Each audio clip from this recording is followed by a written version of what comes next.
I want to introduce Brian Francis, wink, wink.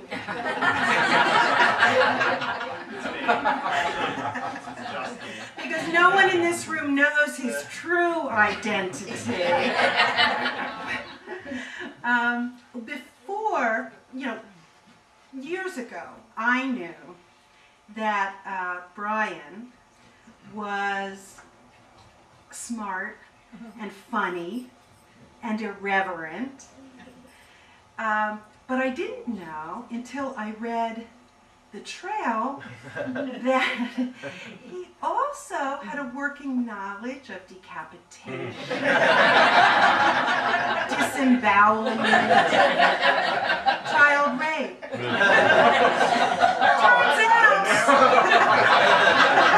Turns out our Brian is a regular Renaissance man. Don't oversell the thing.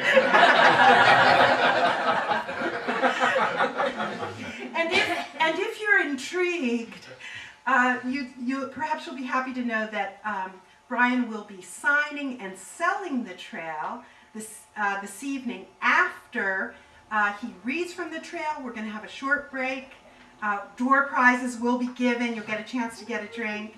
And then he's going to read a little bit from his new novel. Did you know he has? Wow. He's working on. Nice. That's what happens when you come to Muse House. Anyway, let's give it up for the Renaissance man himself.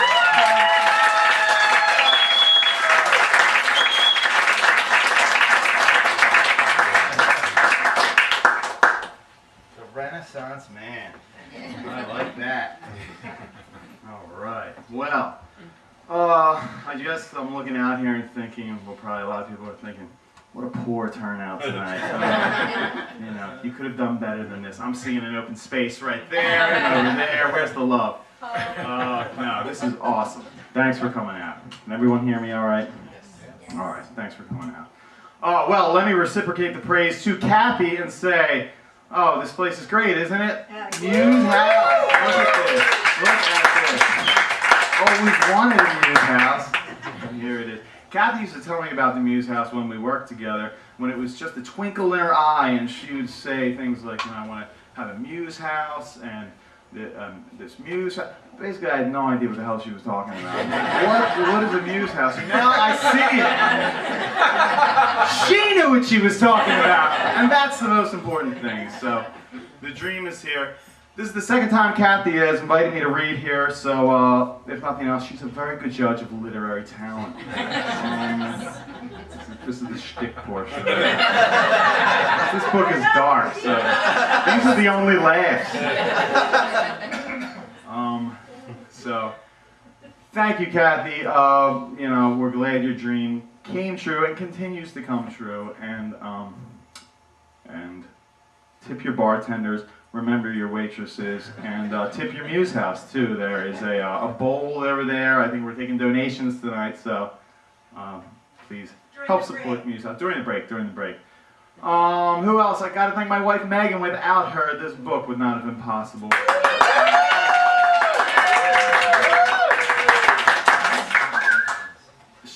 You ever hear like people you have like a right brain and a left brain, and like the right is like arts and music, and the left brain is like logic and stuff. I don't have a left brain. Megan is my left. I married my left brain.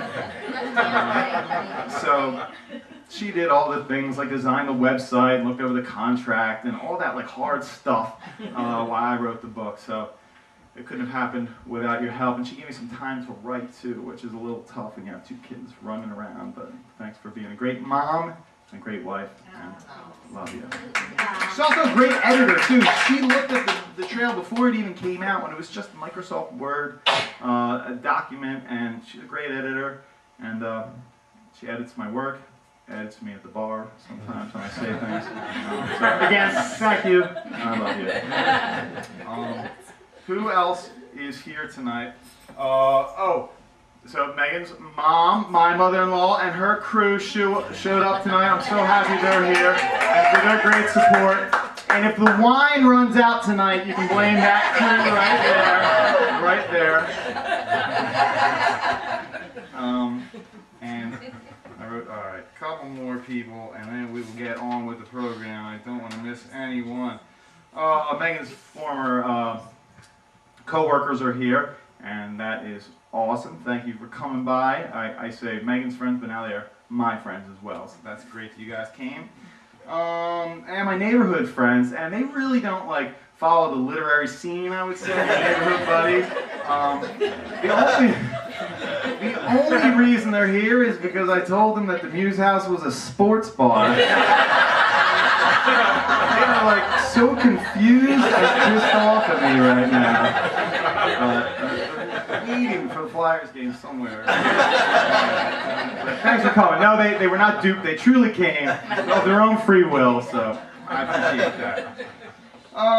My college friends came down from northern Jersey, New York area, and these were the guys that I went hiking and camping with. So the trail could not have happened without these experiences. So, boy, you know, just think about the friendship and the relationships that we've had caused me to think about murder. I don't know what that means. Thanks for my college buddies and their wives to make it down tonight. Oh, and Cheltenham High School in the house. Yes, thank you. So many of my friends and colleagues, former Cheltenham colleagues and current ones. That's awesome. The school's been really supportive.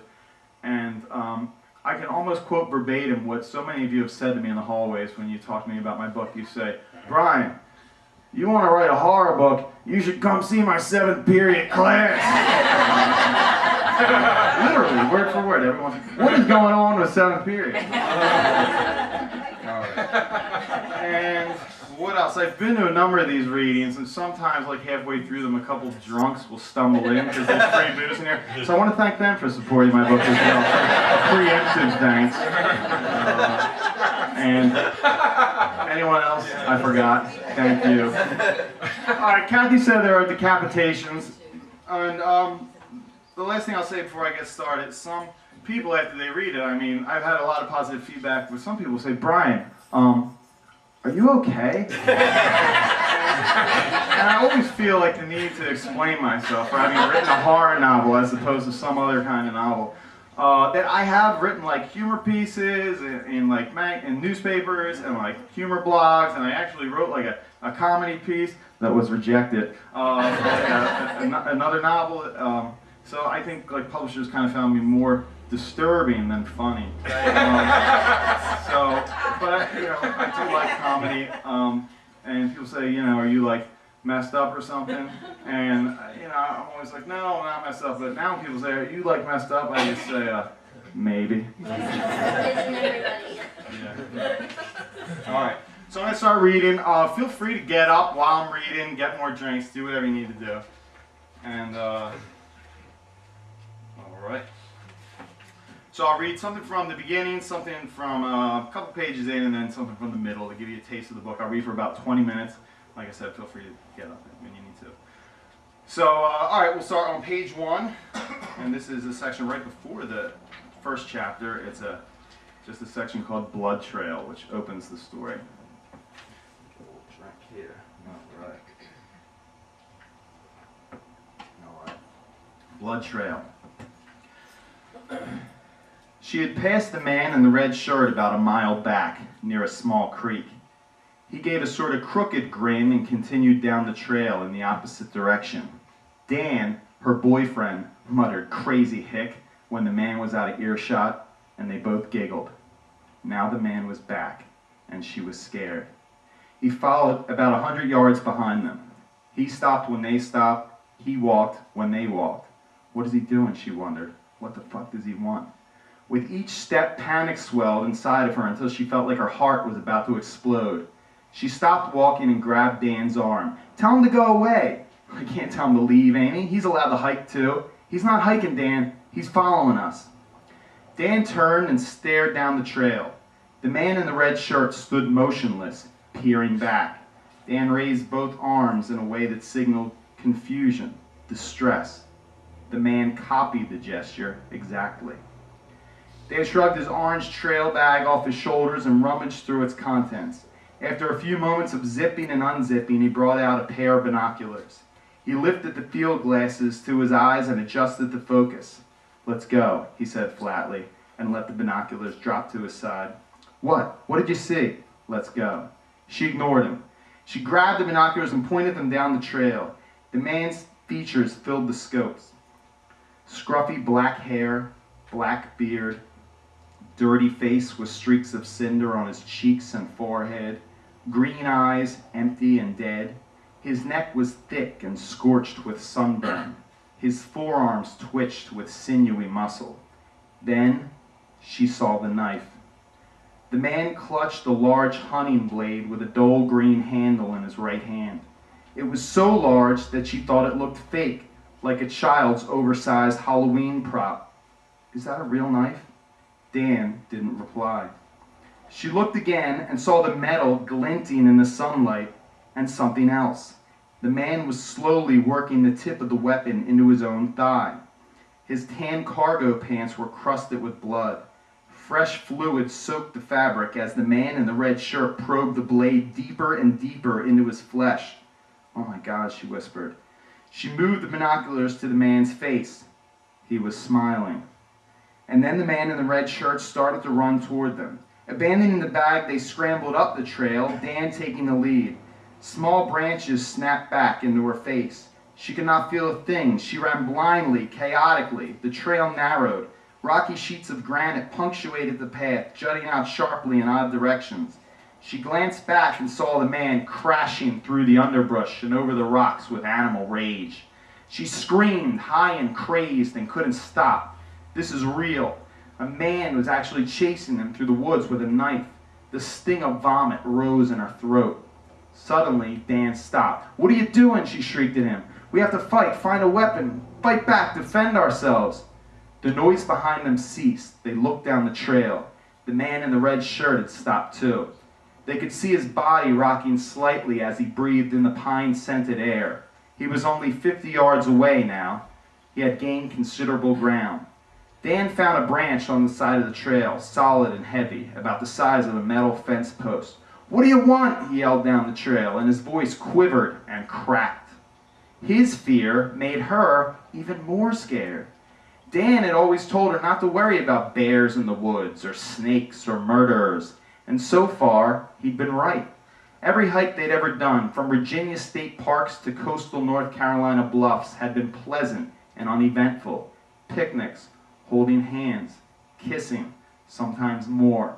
Now this evil thing was here in the dank woods of central Pennsylvania, changing the atmosphere of the trail into something sickly, something deadly.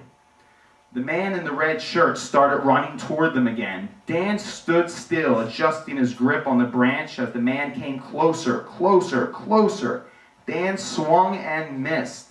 The branch connected with the trunk of a giant pine tree. The man grabbed Dan's hair, yanked back his head, and slit his throat. Blood erupted from the gash and spilled down the front of Dan's shirt, bubbled over his belt, and splattered onto the tops of his hiking boots. Dan's eyes bulged as he stared back at her, his mouth open as though in one last attempt at communication, but he was already dead. The man let go and Dan's limp body fell to a heap by the side of the trail. Her fear reached the climax. She could not speak. She could not move. She looked at the man, his dirty face, his crooked grin. The man in the red shirt took a few playful swipes with his knife, delighted by her terror. He grabbed her face, smelled her hair, and let out a high, frenzied cackle. He threw her down and pounced on top. He slipped the knife just under her ribs and heard a delicate squeak. He felt the air rush out of her body. The man in the red shirt laughed again. He didn't want to pierce her heart, didn't want to kill her yet. He wanted this to last a while.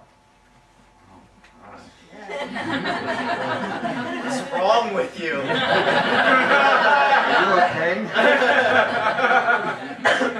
So that was the funny part. It gets darker now.